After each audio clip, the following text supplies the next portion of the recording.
So, good morning, everyone. Good afternoon. I just thought this would be an interesting subject to talk on today. Looking at myself, I know that I am guilty of this. And I thought, well, if I am, there's a good chance many of us are. So I thought it would be a good topic to base a small, short little lecture on. So I know what to do, so why don't I do it? So let's first of all understand the premise, what sits behind this. There are many components to this. Emotional roots are one of the keys.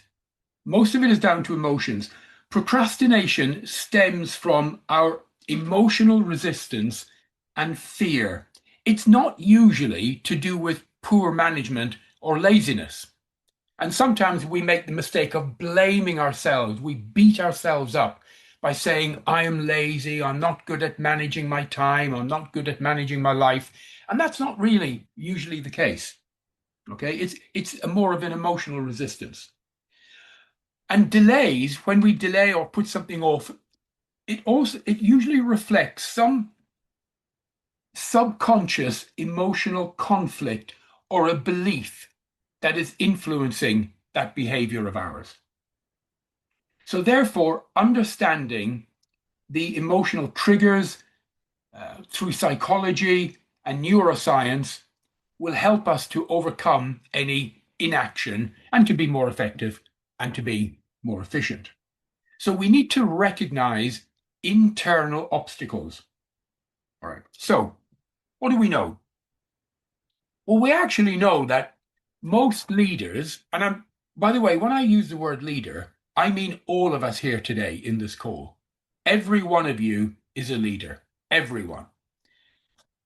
So most leaders and professionals, they already know what to do. And they already know what they need to do. The gap is rarely knowledge. It's execution. Most of us have the knowledge, but we don't then execute and do it. So today I want to talk about a few practical tools as well, one or two practical tools that can help us with that. So here's one little question for all of you. What is one thing you know you should be doing, but you're not doing consistently? So you don't have to answer out loud, but in your own mind, what's one thing you know you should be doing? It could be at work, it could be at home, it could be going to the gym, it could be anything, but you are not doing consistently. All right, so very important question that. You see, humans are not logical machines. Very important to know that. We are prediction and avoidance animals. What does that mean? Well, knowing is at a cognitive level. Doing is at a behavioral level. So knowing and doing, cognitive and behavioral, very different. The gap between the two is emotions, environment, habits, and identity. We'll come back to that. A good example would be, let's just look at eating. Everyone in the world knows that salads are healthier than pizza. Would you all admit that? Everyone knows deep down salads are healthier than pizza. But in most people's lives, pizza wins. Why is that? This normalizes the gap between knowledge and doing, okay?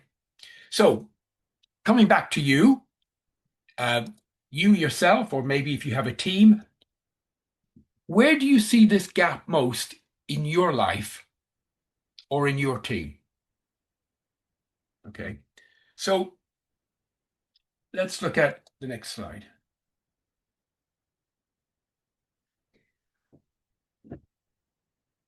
The psychology behind delay. Psychology behind delay.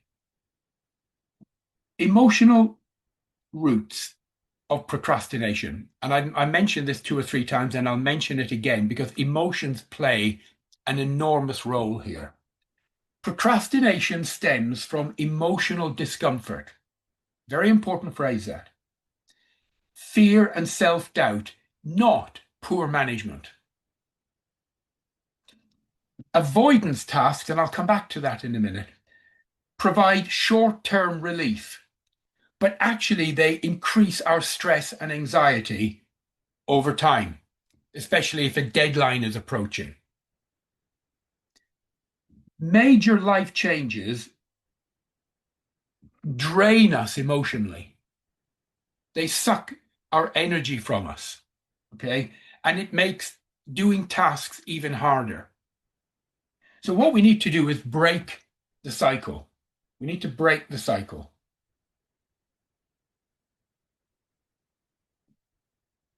And we'll come back to this slide in a moment. Okay. There are 5 core psychological barriers, and this is where willpower comes in. Willpower is a muscle, and we need to use it as a muscle. What do we know about muscles? The more you use them, the better they get, the stronger they get, the more they can do, the heavier weights you can lift, the more you can achieve. So willpower literally is a muscle. High motivation tasks will deplete your willpower reserves, and making further tasks after that little bit harder. So therefore, the answer is balance. We need to balance effort with rest periods in order to stock up, to replenish our willpower and keep our energy levels, mental and emotional energy levels, high. Some of the things that drain our willpower are unfinished tasks, things that you start but never quite get to the end of. And that causes anxiety. I'll always remember there was a prime minister in the United Kingdom many years ago called Margaret Thatcher. And some of you might have heard the name, some of you might not. And it doesn't really matter what your political leaning is.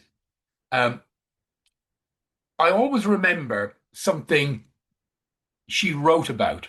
When she was a young girl, her father said to her, he said, "Margaret, in life, everyone starts things. They start a course, they start this, they start that, they have an idea, they start." He said, "Everyone is good at starting things. Not everyone is good at finishing them." He said, "In life, Margaret, commit to being a finisher, not a starter. Everyone is a starter, but not everyone is a finisher." And I remember reading that and I thought, what a good piece of advice. Commit to being a finisher. So there are 5 core psychological barriers that will prevent us from starting and finishing tasks. Number 1 is fear of failure. Fear of failure. You know, people have this little voice in their head that says, what if I try and it all goes wrong? What if I try and I can't succeed? What if I try and I look stupid? And procrastination becomes your emotional protection. So by putting it off, you're deluding yourself into thinking you're protecting yourself. So procrastination becomes emotional protection. So number 1 is fear of failure. Number 2 is a strange one. It's fear of success. Why would people fear success? I mean, that sounds crazy. Well, they do, for many reasons. They think I will have more visibility. More people will be looking at me. I will be up on a pedestal. I will be in the view of the world. And that makes people quite nervous. They think, oh, there will be more expectations on me if I succeed. People will want me to do more and more. Or they have potential imposter feelings. I'm sure you've heard of that before. So fear of, first of all, fear of failure, then fear of success. Number 3, overwhelm and cognitive load. Too many priorities. Sometimes people have a to-do list that's so long and it freezes you. You get brain freeze. You just look at what you have to do and you get overwhelmed and you think, I can't do all this. So you freeze. So we call that overwhelm and cognitive load. Number 4, this is quite common, lack of clarity. Lack of clarity. What does that mean? Ambiguity kills action. You see, the brain, your brain, my brain, our brain, avoids unclear or poorly defined tasks. This is why you've all heard, haven't you? When it comes to goal planning, you should be SMART. Have you heard that? Specific, measurable, achieve. But the first word is specific. So lack of clarity. 4th psychological reason for not moving forward. And number 5 is quite interesting. Number 5 is misaligned identity. What does that mean? Well, your behavior follows your identity. So we come to this, how do you see yourself? When you think of yourself, when you're telling your own story in your mind, how do you see yourself? Your self-esteem, your self-belief.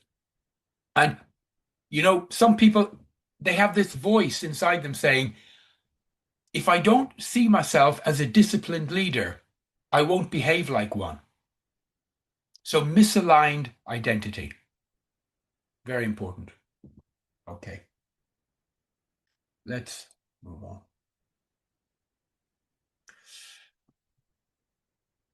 The role of fear in procrastination. Fear, how can I put it? Fear is a killer.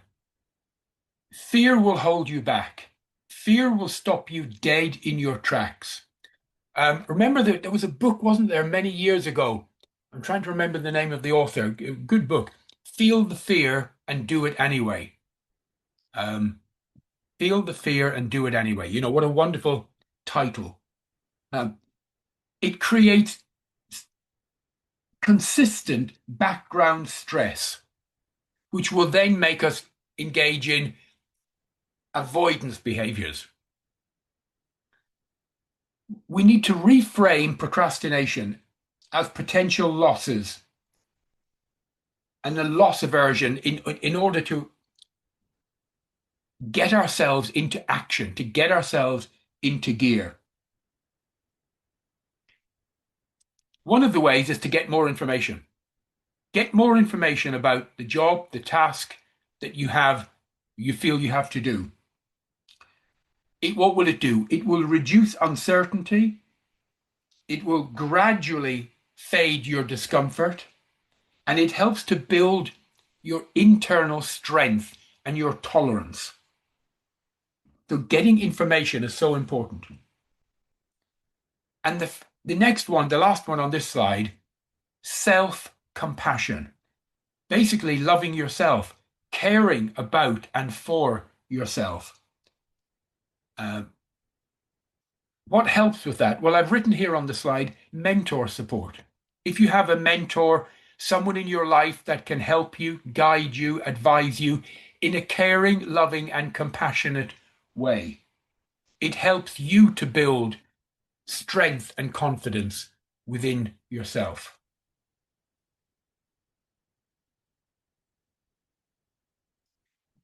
Rewriting your own limiting beliefs. Limiting beliefs quite often come from past experiences and things we've inherited from people around us. So you need to examine them like a detective, and you need to say, well, how real are these? How real are these? You've all heard the word fear, FEAR, what it stands for. False expectations appearing real. FEAR. The ABC method uses adversity, beliefs, and consequences to help you to look at something in an objective way and to help you to challenge your beliefs. We need to take our beliefs and replace them if they are unhelpful. A good coaching question when you look at your beliefs is, how does this serve me? So look at your beliefs about health, wealth, money, everything in your life, family, work ethic. Look at your beliefs. Where do they come from? Are they based on fact? And what is fact? And do they serve you? And how do they serve you? Most people's beliefs, believe it or not, do not serve them very well. And we get conditioned. What is a belief? So what is a belief? Here's a good definition. A thought you keep having. Is it right? Is it wrong? Who knows? But it's a thought you keep having. So you need to investigate your beliefs. Optimism is good. It's so important to constantly be optimistic.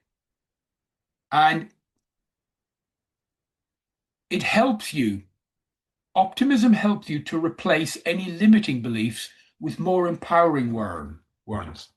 And how do we do that? We do that using affirmations and visualizations. So balancing effort and recovery. Our productivity goes up and down. You've probably heard of circadian rhythms and so on. Our energy levels go up and down through the day, through the week, through the month.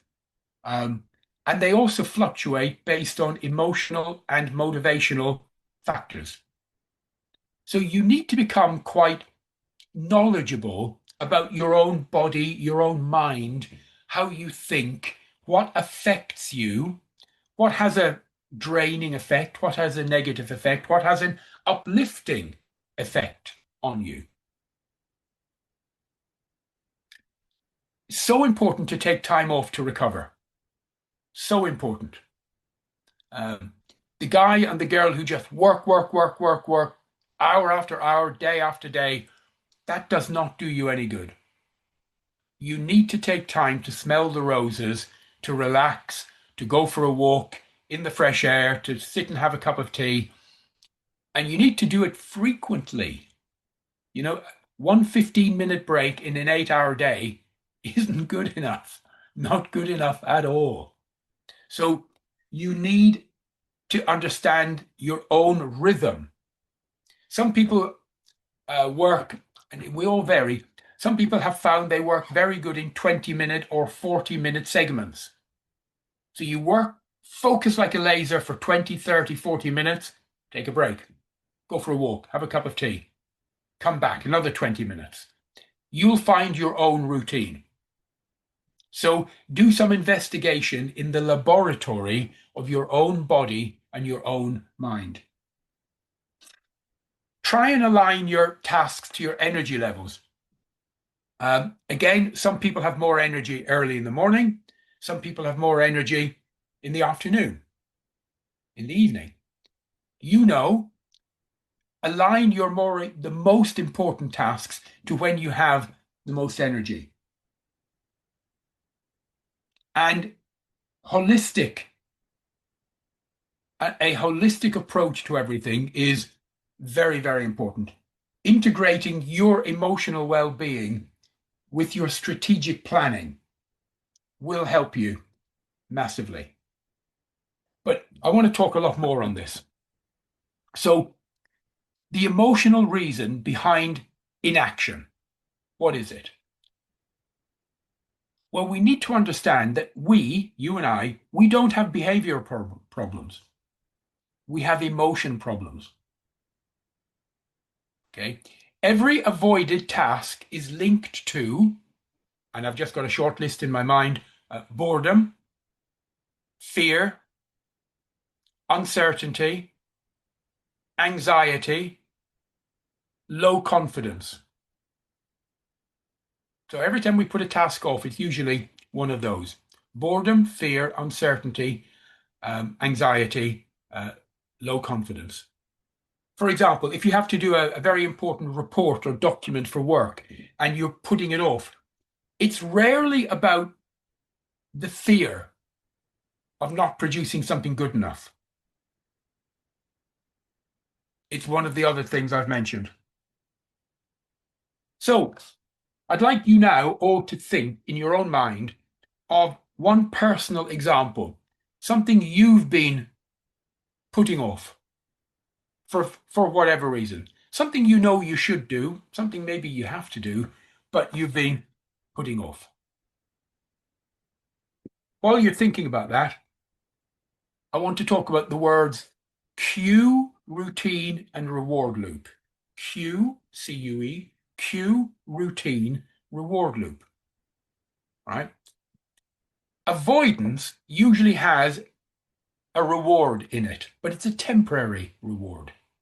So we must break that habit. And we need to replace the routine, not the cue.